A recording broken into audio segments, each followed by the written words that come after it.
묵상 기도를 드림으로 2021년 3월 7일 주일 예배를 하나님께 드리겠습니다. 여호와여, 내가 깊은 곳에서 주께 부르짖었나이다.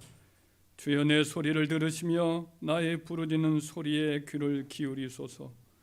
여호와여, 주께서 죄악을 지켜보실진대 주여 누가 서리이까? 그러나 사유하심이 주께 있음은 주를 경외하게 하심이니이다. 나 곧 내 영혼은 여호와를 기다리며 나는 주의 말씀을 바라는도다. 파수꾼이 아침을 기다림보다 내 영혼이 주를 더 기다리나니 참으로 파수꾼이 아침을 기다림보다 더하도다. 이스라엘아, 여호와를 바랄지어다. 여호와께서는 인자하심과 풍성한 속량이 있음이라. 그가 이스라엘을 그 모든 죄악에서 속량하시리로다. 아멘. 사도신경으로 신앙 고백 드리겠습니다.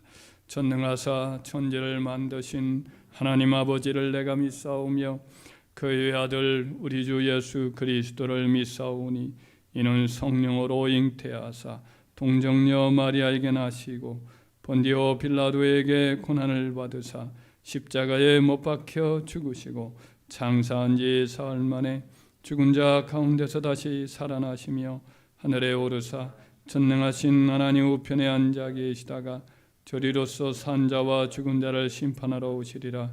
성령을 믿사오며 거룩한 공예와 성도가 서로 교통하는 것과 죄를 사하여 주시는 것과 몸이 다시 사는 것과 영원히 사는 것을 믿사옵나이다. 아멘. 하나님의 말씀은 마태복음 21장 28절에서 32절까지 말씀이 되겠습니다. 제 성경으로는 신약 성경 36페이지가 되겠습니다. 함께 봉독하겠습니다. 그러나 너희 생각에는 어떠하냐? 어떤 사람에게 두 아들이 있는데 맏아들에게 가서 이르되 예, 오늘 포도원에 가서 일하라 하니 대답하여 이르되 아버지 가겠나이다 하더니 가지 아니하고 둘째 아들에게 가서 또 그와 같이 말하니 대답하여 이르되 실소이다 하였다가 그 후에 뉘우치고 갔으니 그 둘 중에 누가 아버지의 뜻대로 하였느냐? 이르되 둘째 아들이니이다. 예수께서 그들에게 이르시되 내가 진실로 너희에게 이르노니 세리들과 장로들이 너희보다 먼저 하나님의 나라에 들어가리라. 요한이 의의 도로 너희에게 왔거늘 너희는 그를 믿지 아니하였으되 세리와 장로는 믿었으며 너희는 이것을 보고도 끝내 뉘우쳐 믿지 아니하였도다. 아멘. 아버지께서 내게 이끌지 아니하면 한 사람도 내게 올 자가 없다고 말씀하신 예수님, 저희들 심령을 이끌어 주셔서 오늘 주님 전으로 저희를 이렇게 나왔사오니 이 예배가 하나님께만 영광이 되고 우리들에겐 큰 힘과 평화가 되고 은총이 되는 복된 예배가 되게 하여 주옵소서. 시종을 온전히 주께 맡겨드리오며 예수님의 이름으로 기도 올리옵나이다. 아멘. 서로 인사합시다. 주님의 이름으로 사랑합니다. 주님의 이름으로 사랑합니다. 주님의 이름으로 사랑합니다. 오늘 우리가 읽은 이 본문의 말씀은 두 아들의 비유에 관한 말씀입니다. 이 비유의 말씀이 주어진 배경은 우리가 지난 주일에 살펴본 대로 순환주간 화요일 날에 예수님이 아침에 일찍 성전에 이렇게 나와서 사람들을 가르치실 때죠. 그때 대제사장들과 백성의 장로들이 가르치시는 예수님께 와서 시비를 걸었습니다. 누가 이 권세를 너에게 주었느냐? 이렇게 따져 물었습니다. 그때 예수님이 그들과 변론을 하시는 중에 이제 그들을 가르치시기 위해서 오늘 이 본문의 말씀인 두 아들의 비유를 덧붙여서 이렇게 가르쳐 주셨습니다. 짧은 이 비유입니다. 그러나 여기에도 또 의미심장한 우리들에 대한 교훈이 있습니다. 오늘 몇 가지 교훈을 마음에 깊이 새기는 은혜가 있기를 바랍니다. 첫째로 말보다도 행함이 더 중요함을 오늘 본문의 말씀이 가르쳐주고 있습니다. 오늘 예수님이 하신 비유 말씀에 보면 한 아버지에게 두 아들이 나옵니다. 근데 그 두 아들에게 아버지는 동일하게 한 가지 부탁을 합니다. 얘야, 오늘 포도원에 가서 일하라. 이렇게 부탁을 합니다. 아마도 이 포도원은 이제 이 가족이 가꾸어서 일구는 그런 포도원인 것 같습니다. 포도는 원래 일이 많습니다. 그러니까 포도원, 그 당시에 팔레스타인 지역의 포도원은 작은 여우들이 많아요. 옛날에는 뭐 우리나라도 호랑이도 많고 여우도 있고 늑대도 있고 그랬듯이 그 당시에는 이제 작은 여우들이 많아서 뿌리에 이렇게 들어가면 뿌리를 다 이제 말라버리게 만드는 그런 아주 좋지 않은 일이 생겨요. 그래서 울타리도 늘 이렇게 살펴야 됩니다. 그리고 또 이제 싹이 나면 싹도 이렇게 잘라줘야 되고, 그리고 또 이제 좀 더 자라게 되면 봉지를 씌워야 되고, 또 그러기 이전에 이제 또 포도 열매를 많이 맺으니까 그걸 다 그대로 놔둬버리면 아무것도 열매를 맺지 못하니까 또 솎아줘야 돼요. 거름도 줘야 되고, 벌레가 생기면 벌레도 잡아줘야 되고, 수확을 하게 되면 팔기 위해서 또 시장에 내다 팔아야 되고, 또 남은 것들은 또 이 즙을 짜가지고 포도즙질에 넣고 짜서 냉동과 같은 좀 차가운 온도가 있는 그런 창고에다가 집어넣고 저장을 또 해야 합니다. 그러니까 포도원 일은 하루 종 1년 내내 쉴 틈이 없이 계속 일이 많이 있습니다. 그런데 이제 아버지가 그 포도원에 일감이 많으니까 가서 포도원에 가서 일을 하라고 큰아들에게 이야기를 하니까 큰아들이 흔쾌히 대답을 하지요. 네, 아버지 가겠나이다 그랬어요. 원문에 보면 이제 아버지란 말은 하지 않고 영어로 말하면 sir라고 하는 대답을 해요. 그러니까 퀴리오, 주님, 이렇게 아버지한테 아주 극진히 대답을 하는 거죠. 예, 그렇게 하고요 말고요 염려 마세요 하고 아버지를 이렇게 대답을 한 거죠. 근데 이 철수까지 대답은 해놓고 큰아들은 그날 포도원에 안 갔어요. 자기 일을 하였거나 친구 약속이 있는데 친구들하고 시간을 다 보내고 만 거죠. 아버지는 당연히 아들이 이제 대답을 아주 시원하게 했으니까 포도원에 가서 일할 줄 알았는데 알고 봤더니 나중에 보니까 일을 하지 않았던 거죠. 실망이 컸을 거예요. 반면에 둘째 아들은 또 그날 일들이 많았는지 둘째 아들에게까지도 갔어요. 그래서 아들에게 부탁을 합니다. 얘야, 포도원에 가서 일 좀 해라. 그랬더니 그 둘째 아들은 또 성격이 아주 좀 이렇게 직선적이었던 것 같습니다. 실소이다, 싫어요 아버지 하고는 딱 잘라 거절을 했습니다. 당시 동양 사회에서 아버지에게 이렇게 단호하게 거절하는 것은 굉장히 성격이 되바라진 모습이지요. 예절도 없고 좀 비뚤어진 성격인 것 같습니다. 그냥 하라는 대로 하면 뭔가 좀 자존심이 상하는 것 같고 자기가 좀 없어 보이고 못나 보이고 이렇게 생각을 했는지 둘째 아들은 아버지를 그 부탁을 그냥 단칼에 이렇게 거절을 한 거죠. 이 둘째 아들의 냉랭한 대답을 듣고 돌아가는 아버지는 참 속이 상하고 기분이 낙심이 많이 되었을 겁니다. 참 내 자식이지만 참 답답하다. 이렇게 하면서 예의가 없구나 이렇게 탄식을 한 거죠. 그런데 둘째 아들은 아버지의 마음을 이렇게 들쑤셨지만은 집에서 가만히 있다 보니까 자기 일 하다 보니까 아버지가 자꾸 걸려요.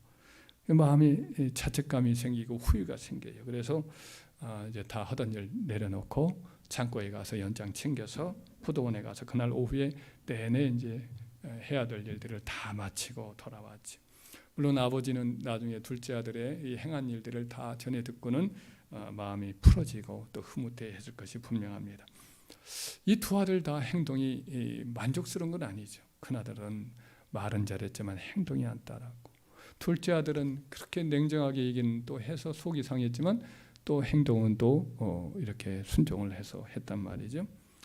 그래서 예수님이 만약 백성의 장로들에게 대제사장들에게 이 두 아들 중에 누가 아버지를 기쁘게 했느냐라고 말한다면 둘 다 아닙니다 이렇게 대답을 할 수도 있었을 거예요. 그런데 예수님 뭐라고 물었어요?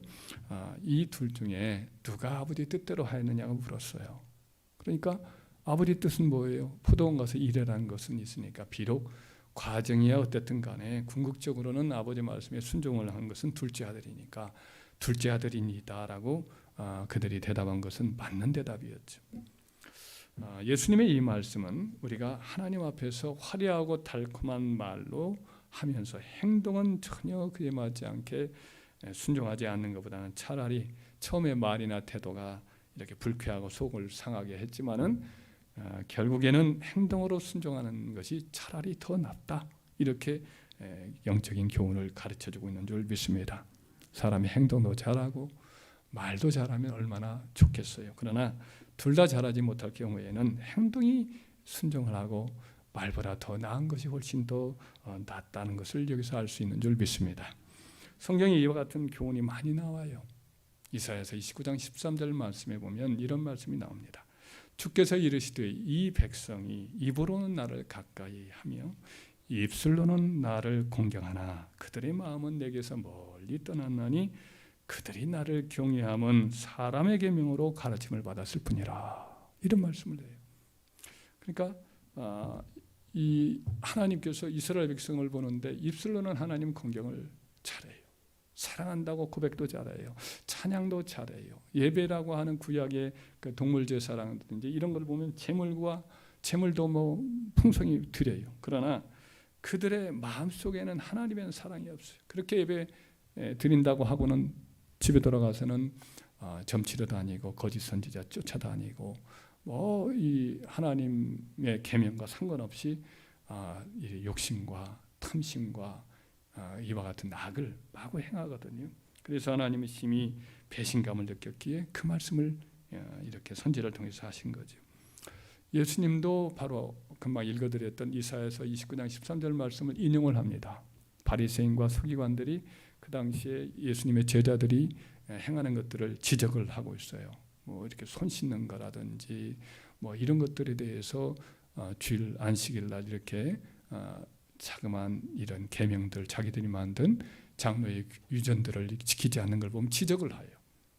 그러니까 예수님께서 그들의 그 위선을 지적을 하면서 너희들은 부모를 공경하라고 했는데 고르만 되었다고 하는 제도를 만들어 가지고 하나님께 드린 것이 되었으니 뭐 드릴 필요가 없다. 이렇게 하면서 하나님 말씀을 너희가 만든 계명 가지고 인간의 계명 가지고 이렇게 어기는구나 하면서 아주 이 책망을 하거든요. 입술로는 나를 사랑한다 하지만 사실은 나에 대한 공경함이 없구나.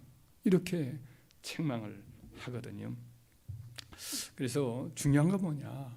하나님을 마음으로 사랑하고 행동으로 순종하는 것이 더 중요한 거예요.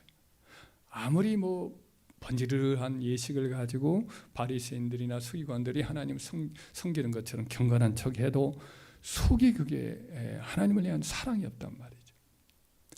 진정한 삶의 행동이 없단 말이죠. 그러면 이것은 위선이다 하면서 질타를 한 거죠. 마태복음 7장 21절에 보면 예수님이 산 위에 올라가셔서 가르치셨어요. 그 예수님이 한두 시간 뭐 3시간 이렇게 가르치셨겠죠. 그 중에 일부를 이제 산상수훈의 어떤 핵심적인 것만 기록을 했는데 맨 마지막에는 이렇게 말씀하죠. 나더러 주여 주여 하는 자마다 다 천국에 들어간 것이 아니요 하늘에 계신 내 아버지 뜻대로 행하는 자야 들어가리라. 그날에 많은 사람이 나더러 이르되 주여 주여 우리가 주의 이름으로 선지자 노릇하며 주의 이름으로 귀신을 쫓아내며 주의 이름으로 권능을 많이 행하지 아니하였나이까 하리니 그때 내가 그들에게 밝히 이르되 말하되 내가 너희를 도무지 알지 못하니 불법을 행하는 자들아 내게서 떠나가라 하리라. 그러므로 누구든지 나의 이 말을 듣고 행하는 자라야 그 집을 반석에 지은 지혜로운 사람과 같으리니 비가 내리고 창수가 나고 바람이 불어 그 집에 부딪히되 무너지지 아니하나니 이는 추추를 반석에 놓은 까닭이요 나의 말을 듣고 행하지 아니하는 자는 그 집을 모래에 지은 집과 지은 어리석은 사람과 같으리니 비가 내리고 창수가 나고 바람이 불어 그 집에 부딪힘에 그 무너짐이 심하리라 그랬어요. 그러니까 중요한 게 뭐예요? 주여 주여 한다고요. 우리가 천국 가는 것도 아니고 그것이 하나님을 기쁘시게 하는 것도 아니란 말이에요. 오히려 더 실망이 클 수가 있어요.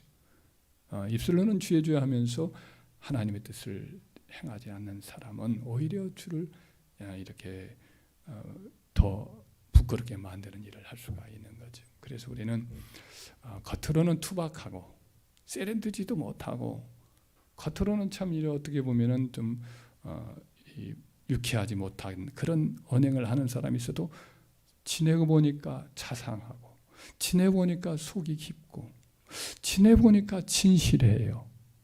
그러면 어때요? 처음에 아주 살랑거리고 따뜻하고 그런 거 그렇게 하다가 나중에 보니까 참 마음이 좁고 협착하고 이기적이고 이런 사람보다 100번 더 사랑을 받지 않습니까? 마찬가지로 하나님 앞에서도 마찬가지입니다. 말보다는 행실이 또 하나님 앞에 행할 때 하나님이 기뻐하시는 줄 믿습니다. 야고보서에도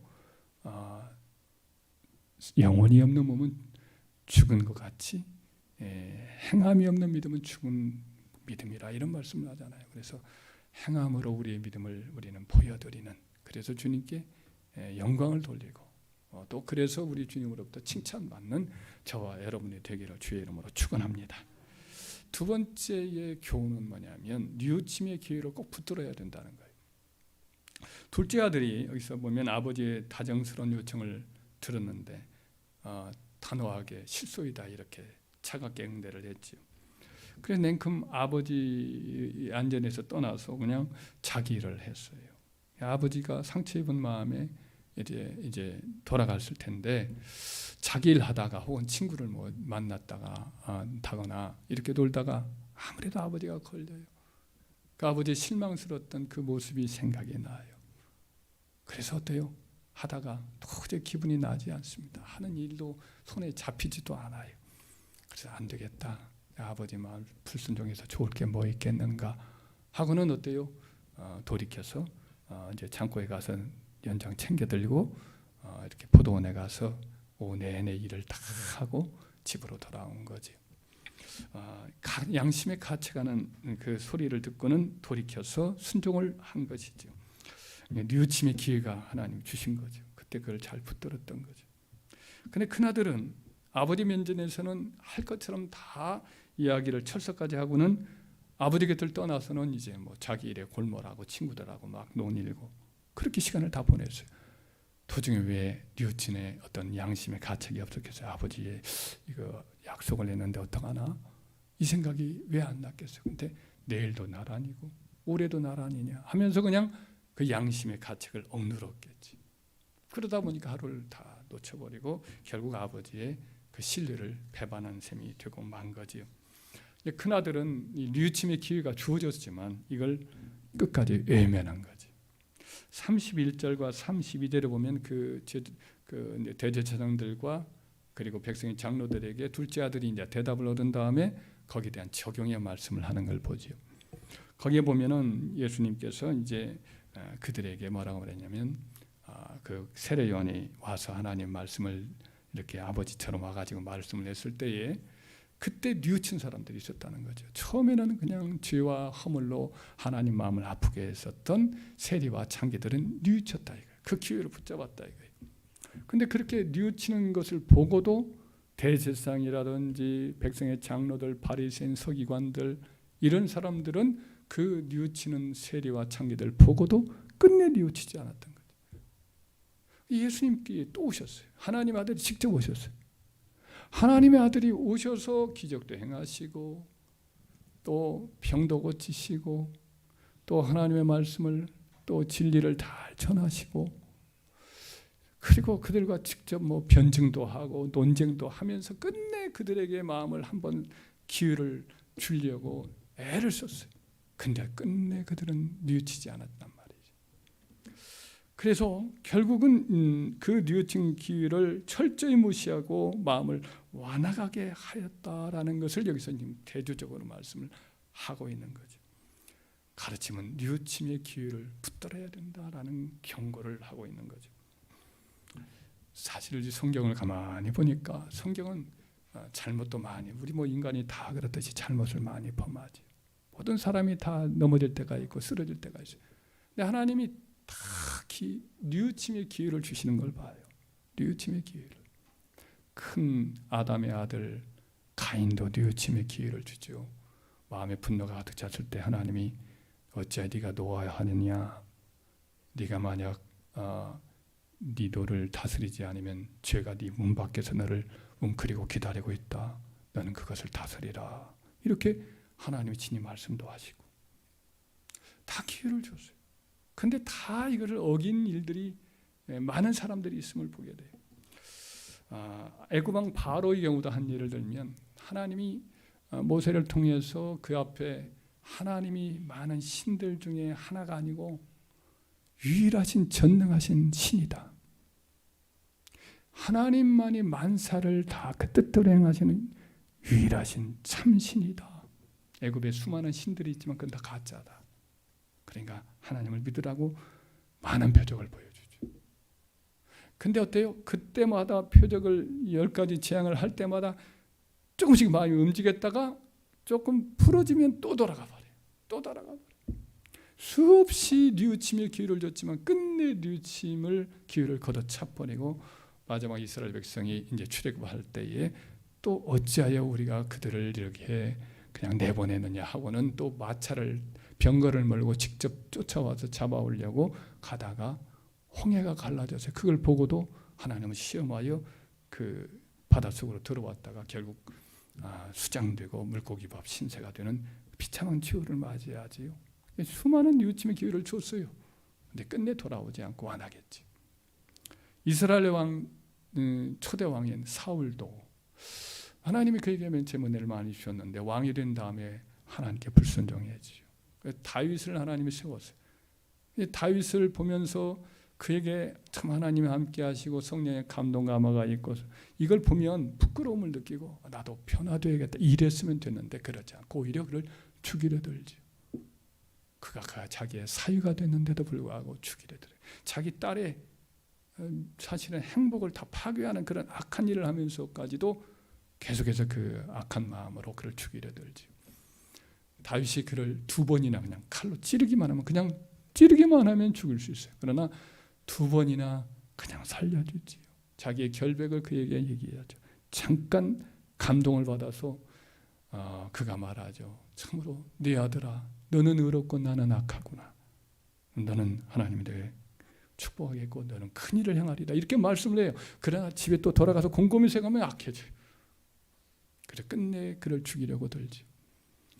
결국 기회를 많이 줬음에도 불구하고 이를 걷어차고 그러므로 길보아산에서 블레셋 군대에게 대패를 하고 자기와 세 아들이 죽고 그의 또 다른 아들도 역시 이제 부하에게 목을 잘려서 그렇게 해서 다 죽는 멸문지화를 당하는 그런 신세가 되죠. 수많은 기회를 줬어요. 뉘우침을 걷어찼기 때문에 그렇게 됐죠.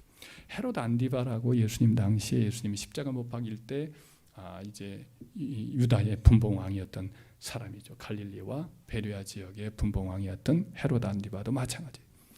헤롯 안디바에게 하나님이 기회를 줬습니다. 세례 요한을 통해서 그의 죄를 지적하죠. 네 아내 헤로디야, 네 동생 빌립의 동생이 아니냐? 네가 어째 네 아내, 네 동생의 아내를 네가 빼앗았느냐? 그건 하나님 뜻이 아니다라는 것을 세례 요한의 책망을 통해서 말씀을 해줘요. 그러면 돌이켜야지. 근데 어때요? 그를 체포해 버립니다. 감옥에 넣습니다. 자기의 여름 별장인 마케르스 요새라고 사해가 내려다 보이는 그와 같은 곳에 별장이 있는데 거기 자연동굴이 그들의 감옥이었어요. 거기다 캄캄한 빛도 안 들어온 곳에 집어넣었어요. 그래서 한번 가봤어요. 뭐라고 하고 이렇게 하나 하고 갔더니 세례요한의 말씀을 들어보니 자기 막 마음이 가책이 생겨요. 워낙 하나님의 사람 아닙니까? 성령의 사람 아닙니까? 그의 말 한마디 가지고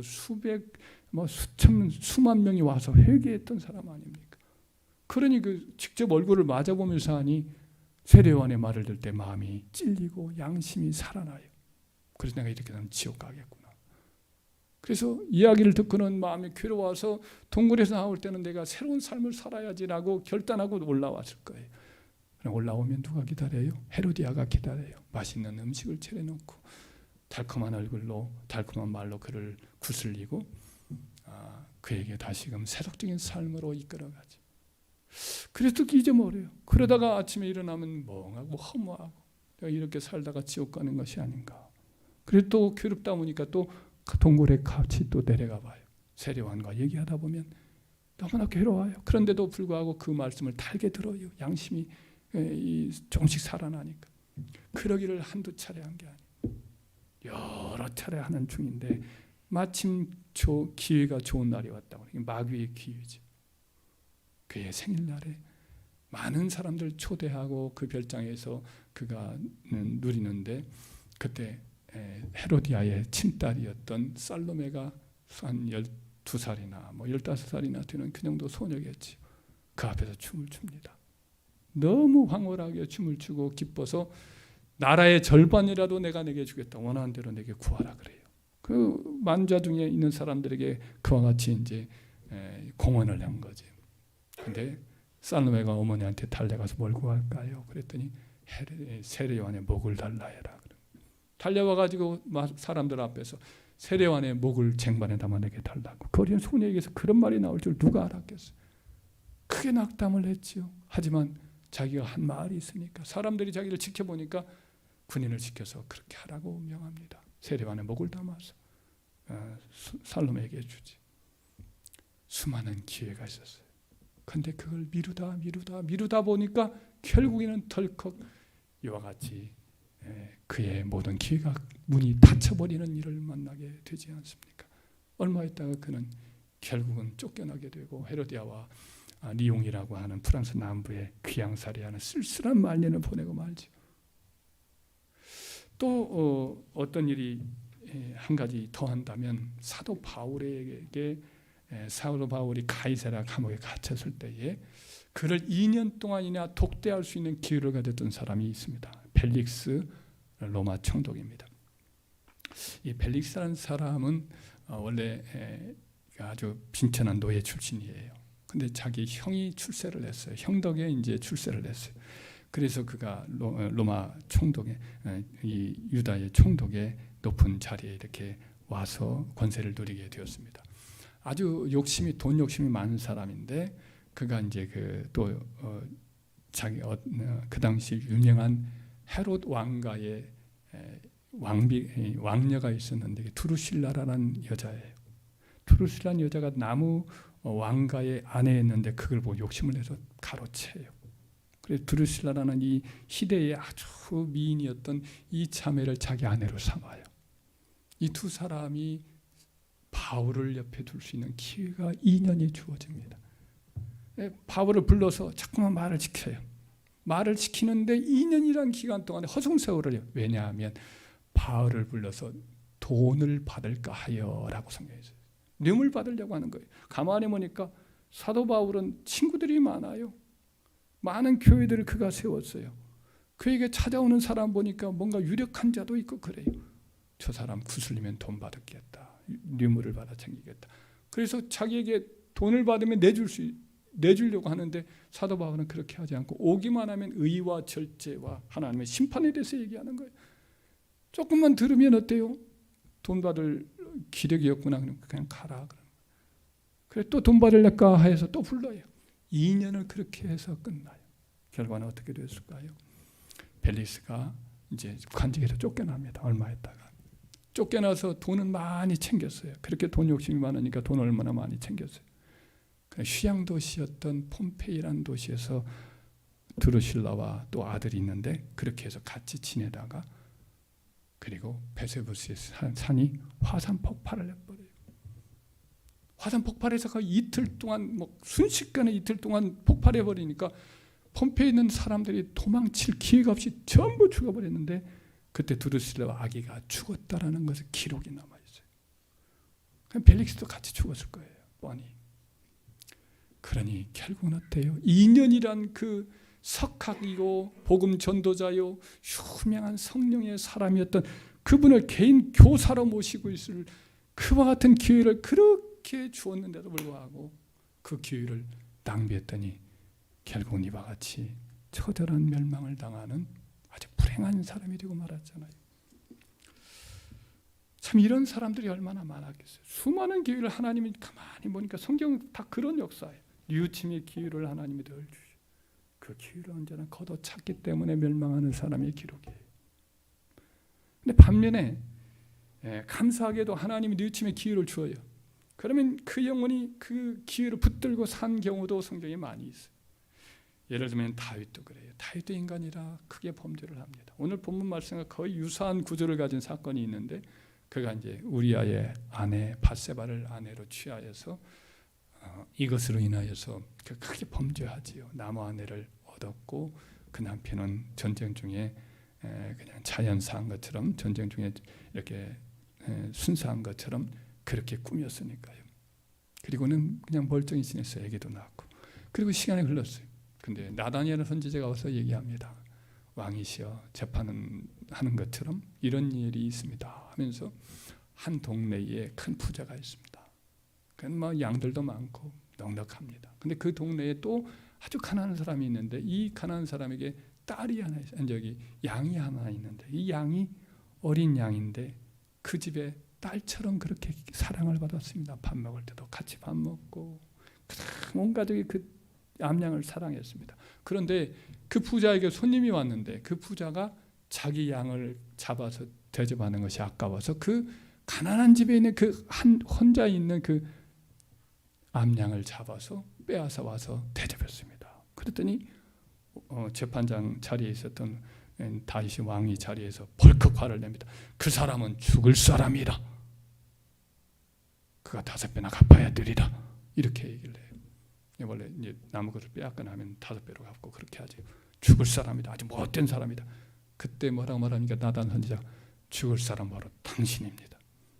하나님은 당신에게 많은 걸 줬지 않습니까? 왕위도 주셨고 자식들도 주셨고 아내들도 주었고 왕께서 원하신다면 얼마든지 더 줄 수 있었을지 않습니까? 그런데 어째요?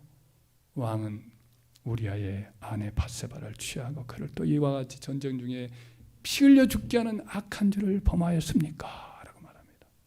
그러니까 딱 걸렸죠. 여기도 지금 둘째 아들, 큰 아들과 둘째 아들 누가 더 아버지의 뜻대로 행합니까? 그러니까 뭐 어쩔 수 없이 둘째 아들이라고 대답하는데 그것이 바로 자기들에게 겨냥할 줄을 누가 알았겠어요. 다윗도 그와 같이 걸렸어요.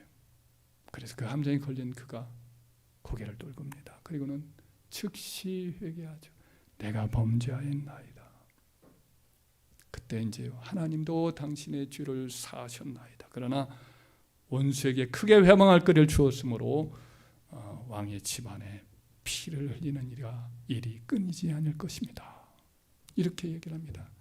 그러므로 용서는 받아요. 그러나 그 죄값은 그 집안에서 계속해서 상당 기간이 벌어지지요. 그런데 분명한 것은 다윗이 그때 그 뉘우침의 기회를 붙잡았어요. 왕위에 있으면서 그냥 한 칼로 그냥 저 선지자 해치워라 그러면 그냥 해치울 수 있는 자리였지만 그는 하나님의 구원의를 인정하고 그 순간 엎드립니다. 그래서 하나님은 그를 용서하시고 많은 징계를 하긴 했지만은 그가 하나님께 깊은 사랑을 받는 사람이 되지 않습니까? 뉘우침의 기회가 있을 때 그를 꼭 붙들었고 그의 시편의 대부분의 절반은 또 회개의 시편으로 이렇게 남았죠. 베드로 역시 크게 넘어졌지요. 예수님을 3번이나 부인하는 큰 죄를 범했어요. 그가 그 부인하는 죄를 범하기 직전에 한 몇 시간 전에 주님이 죽는데도 오게도 나도 함께 가겠다고 큰 소리를 쳤습니다. 그런데 정작 예수님이 붙잡히자 뒤쫓아가면서 결국 그 대제사장의 집 바깥들에서 계집종이 와서 너도 저 예수와 한 패지라고 말하자 나는 모른다고. 저는 모른다. 또 저주하면서 맹세하면서까지 모른다고 3번이나 부인하죠. 3번이나 부인한 그 순간에 안뜰에서 신문을 봤던 예수님이 그때 얼굴을 돌이켜서 그를 바라봅니다. 그 눈길을 마주치는 순간 닭이 웁니다. 2번째 울지요. 꼭이요 하고 오는 순간 예수님이 하신 말씀이 생각나죠. 네가 닭이 2번 울기 전에 네가 나를 3번 부인하리라. 이 말씀이 생각이 나면서 자기의 그 연약함, 자기 자신의 이 큰 실망, 우리 주님께 실망을 끼쳐드린 그것을 생각하면서 그는 왈칵 눈물이 쏟아지면서 밖으로 뛰쳐나가서 어두운 골목길에서 펑펑 울지요. 그 뉘우침이 감정적인 눈물일 수도 있어요.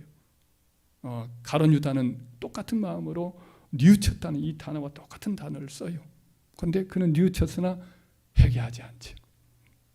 돌아가가지고 나무에 목을 메고 자살해버리고 말지요. 근데 베드로는 어떻게 했습니까? 진실로 뉘우치죠.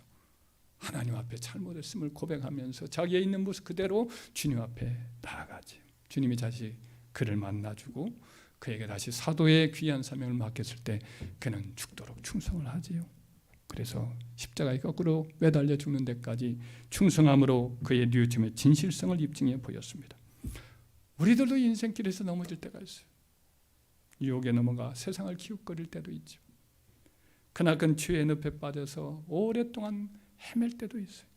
세상 재물과 명예와 사람들의 환호와 인기에 취해가지고 영혼의 어느 틈인가 병이 슬슬 들고 패망의 길에 점점 떨어지고 영혼이 사망 선고를 받게 일부 직전까지 떨어질 격으로 있어요.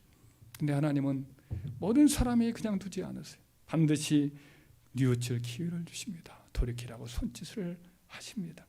양심의 가책으로나 혹은 사람들의 충고나 경고로나 혹은 하나님의 기록된 말씀이나 주의 종을 통해 선포되는 말씀을 통하여 혹은 어떤 사고를 겪게 하거나 실패와 수치를 경험하게 함으로써 우리에게 멈춰 서도록 우리를 부르시지. 그리고 우리의 영혼을 부르시는 하나님의 음성을 느끼게 하고 우리 영혼을 바라보시는 하나님 아버지의 눈짓을 깨닫게 해 주십니다. 이것이 뉘우침의 기회인 거지. 그때 우리는 이 기회를 붙들어야 할 줄 믿습니다. 이 주어진 기회를 무시하지 말고, 그때에서 동생이 그 축복을 뺏어버렸잖아요. 그게 사실은 그게 기회예요. 왜냐하면 동생 야곱이 가만 보니까 너 못된 짓을 했는데도 아버지 어머니가 그를 불러가지고 또 축복해주고 당부하고 떠나요. 당부해주는 말이 뭐냐면 너는 형과 같이 하면 안 된다. 형은 그 햇사람의 딸들 둘이나 얻었지만 내가 그 며느리들 때문에 살 재미가 없다. 리브가 그렇게 말합니다.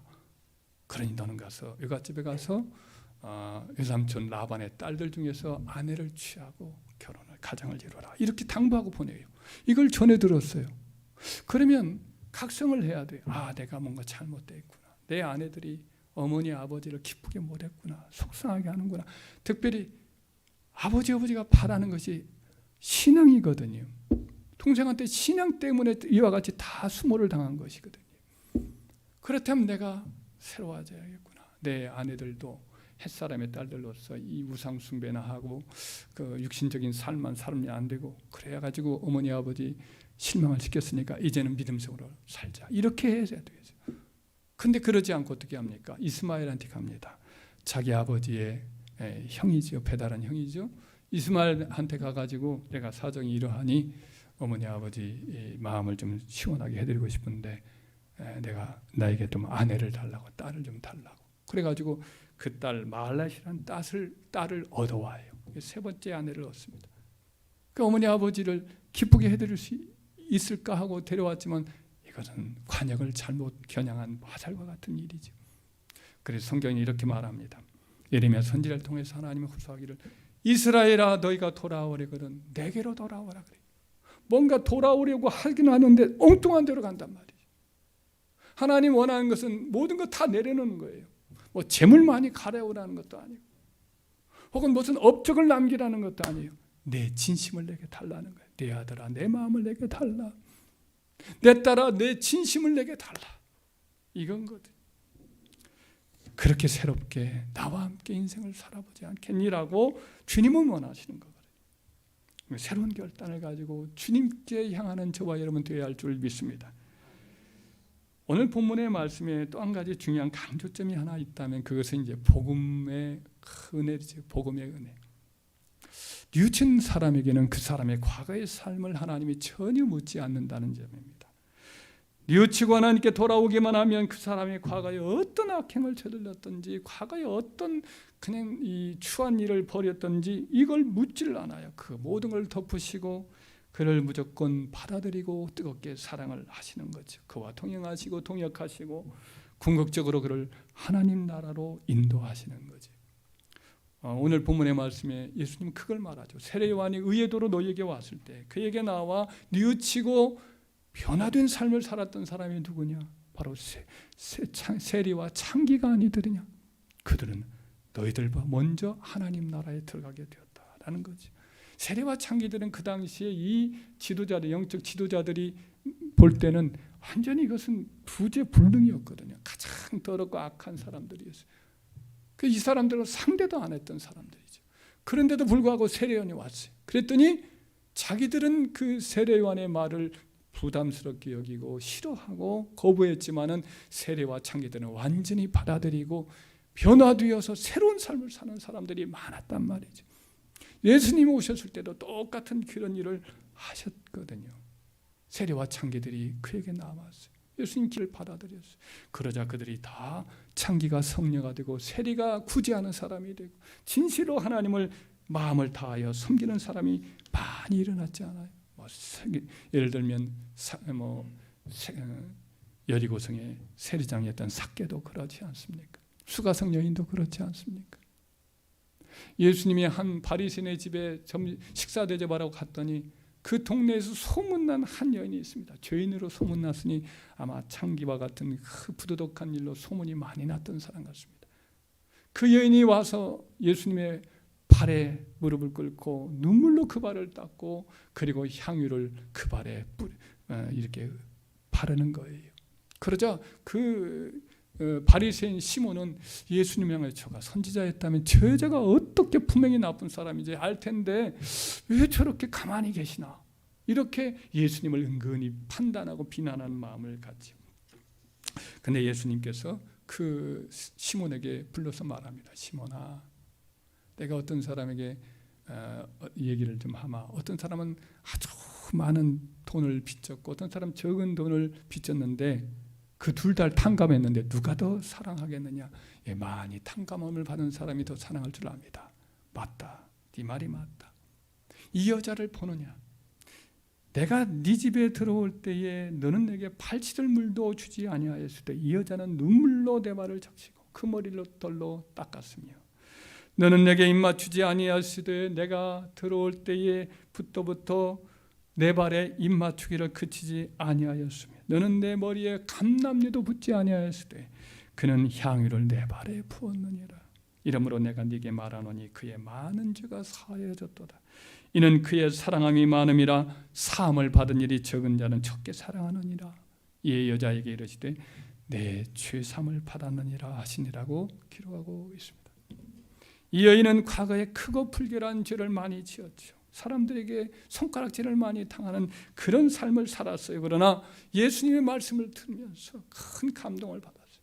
자기의 삶에 이렇게는 살면 안 되겠구나 결단을 하였어요. 그리고 진실로 하나님 앞에 회개하는 삶을 살고자 작정을 하고 그는 예수님이 자기 동네에 왔다는 소문을 듣고 자기를 손가락질하고 털 이렇게 이렇게 바라보면서 멸시의 눈으로 바라보는 그 바리새인 집에 들어갈 용기를 가졌고 식사하는 도중인데도 불구하고 예수님 발곁에 앉아서 그와 같이 그의 사랑을 예수님께 고백을 했던 줄 믿습니다. 그렇습니다. 예수님은 그의 모든 과거의 죄를 묻지 않습니다. 다 용서하시고 씻어주시고 그녀를 축복해 주었습니다. 이것이 하나님이 그리스도 안에서 우리를 향한 죄인들을 향해서 베푸신 복음의 핵심 정신인 줄 믿습니다. 과거에 어떤 삶을 살았더라도 진심으로 회개하고 돌아오기만 하면 다 용서해 주는 거예요. 기억지 아니하시는 거예요. 자기 백성으로 받아들이는 겁니다. 입술의 아름다운 말로 고백하며 종교적인 예식 절차를 준수하는 거칠을 행하는 것이 아니라 자기 죄를 진심으로 뉘우치고 마음 다해 진심으로 하나님을 사랑하면 주님은 모든 과거의 죄를 기억지 아니하시고 다 지워주시고 사랑해 주시고 함께 하시는 줄 믿습니다. 그래서 중요한 것이 뭐느냐? 뉘우친 다음에 지금 어떻게 살아가는가? 이게 정말 중요한 것입니다. 주님은 지금도 그의 제자들로 나선 우리들에게 묻습니다. 얘야, 오늘 포도원에 가서 일하지 않겠니? 라고 묻습니다. 오늘이라고 말씀을 하고 있습니다. 과거에는 싫어요라고 했어도 내 마음대로 살았고 세상을 사랑하고 죄를 범하며 살았다 할지라도 지금이 중요해요. 지금 어떻게 하느냐가 중요해요. 오늘 포도원에 가서 일하라 하신 말씀대로 순종하고 내일로 미루지 말고 진심을 다하여 순종해서 포도원에서 내 사명의 자리에서 주님이 부르신 주님의 몸된 교회와 내 가정과 내 삶의 정황에서 거기서 최선 다해서 순종의 행함으로 주님을 섬기는 자가 됩시다. 아름다운 말이 아니라 형식적으로 주님을 섬기는 척하는 것이 아니라 마음을 다해서 진심으로 순종하여 오늘 일하라고 하는 그 말씀에 순종하는 자가 됩시다. 뉘우침의 기회를 주님은 누구에게나 다 줘요. 그 뉘우침의 기회를 붙들면 과거의 모든 삶의 실패와 죄를 내려놓고 새롭게 헌신하기만 하면 주님은 모든 것을 다 용서하시고 품으시고 우리와 함께 하실 것을 믿습니다. 그런 자만이 주님이 예비하신 하나님 나라에 들어가는 은총을 입게 되는 줄 믿습니다. 말씀을 기억하면서 잠시 통성으로 함께 기도하겠습니다. 하나님 아버지 감사합니다. 두 아들의 비유의 말씀을 통하여 우리들에게 가장 중요한 것은 아름다운 입술과 참으로 멋진 형식적인 종교적 습관이 아니라 우리의 진심 어린 행함의 열매를 하나님은 원하신 것을 보았나이다.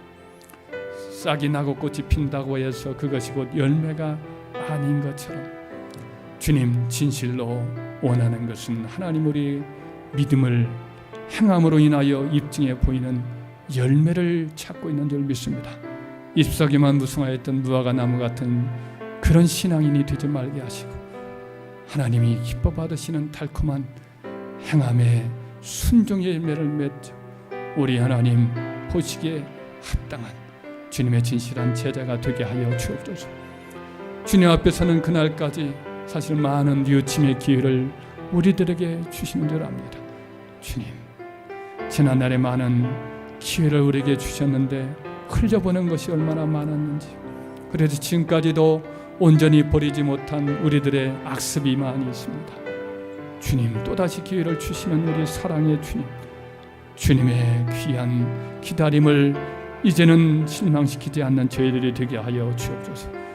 오늘 가서 일하라 하였사오니 오늘 결단하게 하시고 오늘 행함으로 우리의 삶의 포도원에서 힘을 다하여 땀을 다하여 이제 일하여 주님이 원하시는 귀한 열매를 맺는 저희들이 다 되게 하여 주시옵소서.